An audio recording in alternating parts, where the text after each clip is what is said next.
Hi, I'm Emily and I'm exhibiting at Fife at Rothes Halls.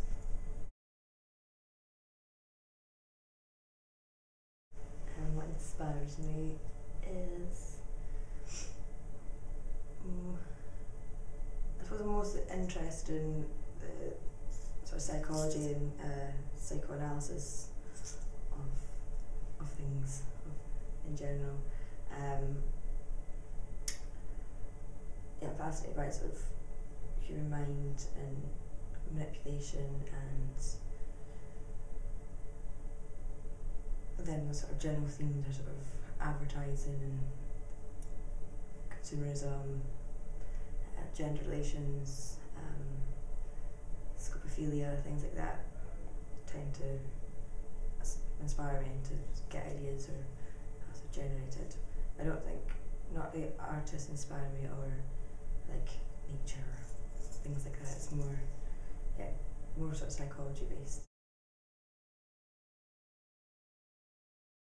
Well, because I'm an illustrator, I tend to work from briefs.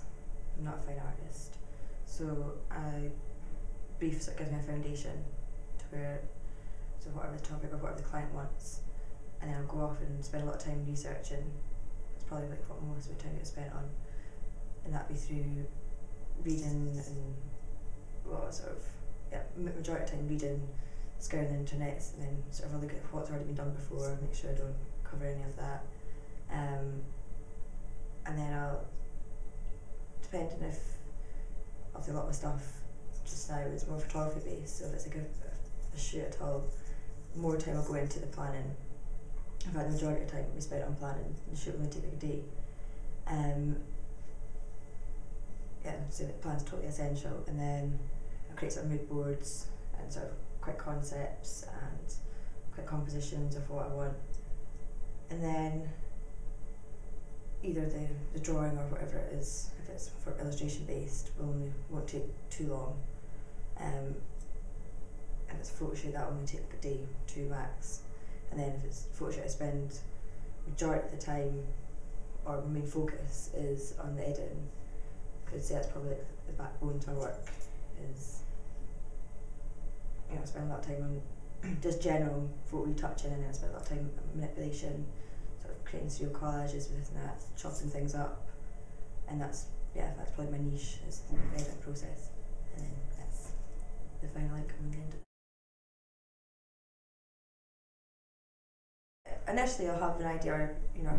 Generally, as any sort of designer or artist, you have a style that's yours anyway, so you've got already sort of boundaries of what it's going to be like. But yeah, it depends. So if it's like a random brief that is not maybe usually my thing, then I won't have an idea, and I'll just have to work through lots of development to get to the final sort of finished piece. But if it's more photography based or for a fashion shoot, I work with what the clothes are like anyway, and then I'll sort of have an initial idea, and then I'll work with the client or whoever's fashion clothes it is, and work with them. So it's more accommodating for 2 people's ideas. Started off when I was 7. I wanted to be an interior designer. That's what I always wanted to do. So all the way through primary school, high school, chose all my subjects, leaning towards going to do interior design. And I went to college to do my portfolio to get into do interior design. And whilst I was there, I found illustration and realised actually that's more for me. Did illustration, and now it was in my final year that I started doing a lot more photography stuff and realised actually what I love and what I'm more fitted for is definitely fashion photography, so that's what I'm now trying to move further into and learning. But yeah, never ever thought I would be doing that at all. It's just sort of developed that way. So yes, I'm still there. Well, I hope to, again, I've been working with, not like big paid jobs or anything like that, but working with friends that are fashion designers or they're doing quite well or starting out, so generally my plan is to practice with people that I know that will help me out, and then move away into actually properly try and be a fashion photographer. But not in a, I don't want to be a typical fashion photographer. I want to still incorporate illustrations within that, and a lot of sort of more adding collage elements on top of photos and just doing it a bit different, because I wouldn't say I'm a photographer in any way at all. I suppose I am still an illustrator. But then with that as well, I found I love photography because you get to design sets, you get to be in interior design at the same time, so it incorporates everything that I love doing into one. So I still be an illustrator, I can still do my interior design, and I get to create sort of surreal bit mental compositions that come to life.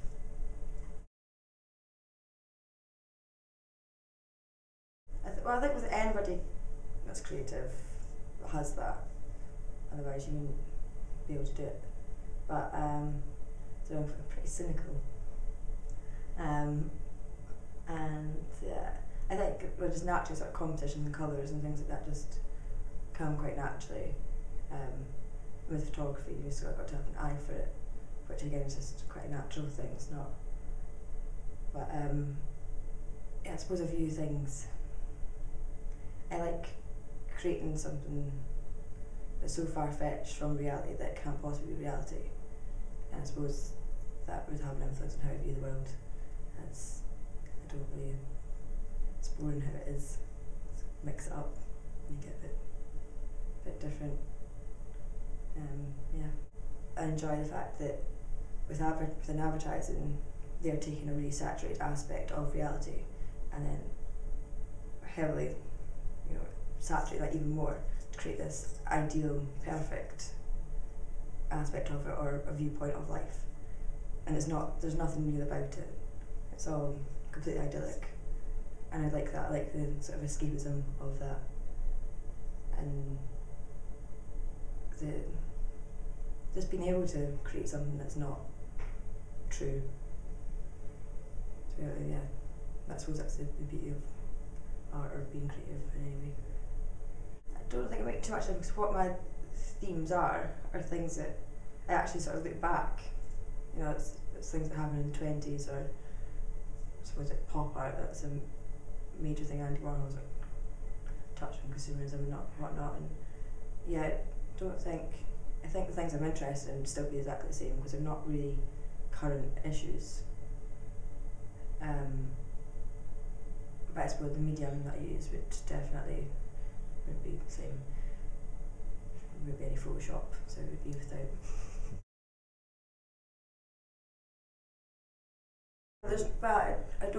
I do admire artists, but I don't sort of look to them for inspiration, because it's quite easy to fall or like subconsciously take what they've already done and without realising it, do something in a similar style. So it's best to stay clear.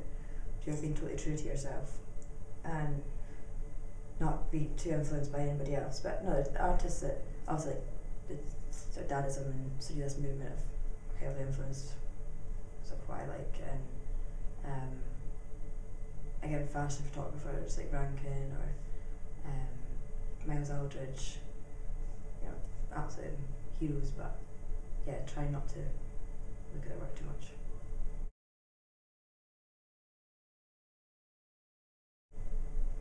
I don't have a favourite at all. Probably favourite series is the one exhibiting, but there's not one piece in that is my favourite.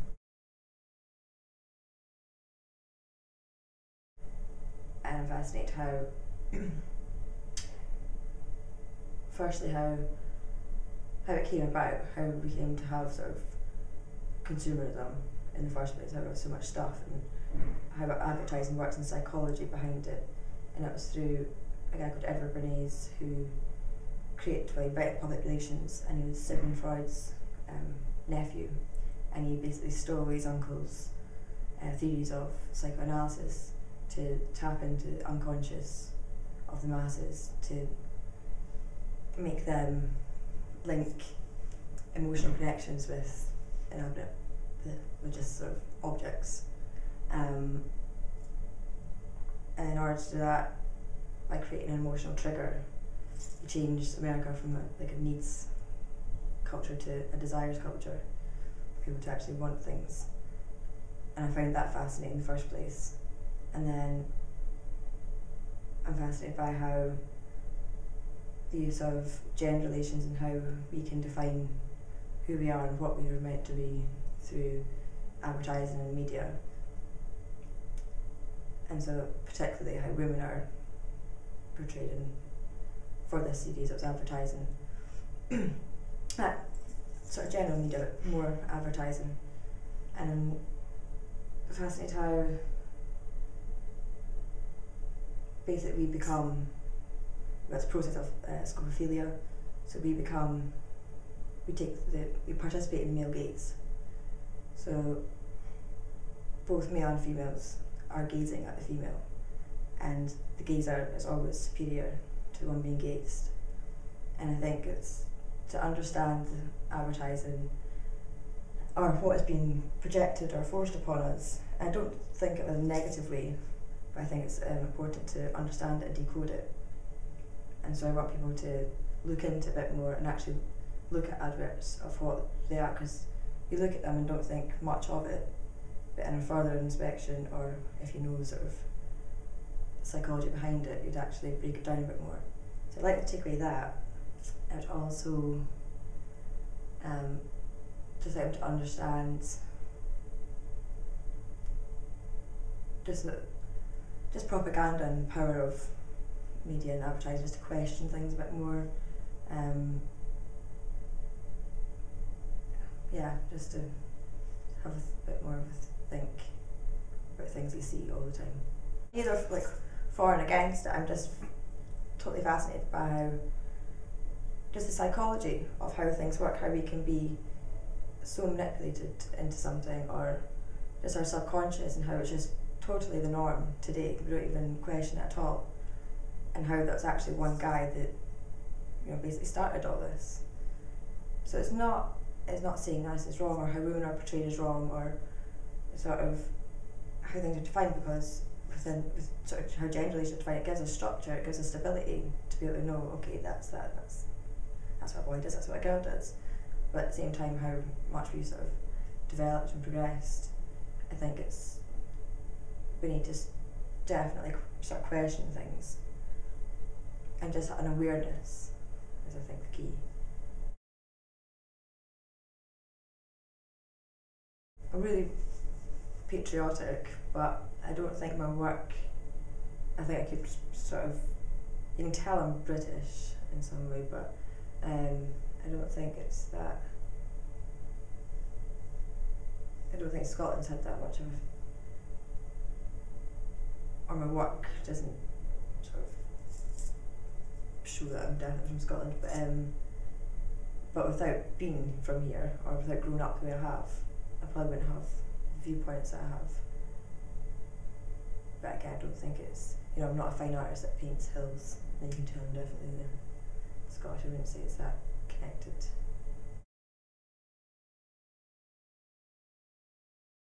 Be true to yourself. Don't follow trends or try and fit in with fashion, because fashion changes and you'll be left lagging behind. If you're at art college, don't listen to your tutors. They don't know what they're talking about. And actually some of them do, but art's so subjective that if you listen to anybody that's constantly critical of it, then you would get nowhere. So just be true to yourself and keep trying. Surreal, pretty racy.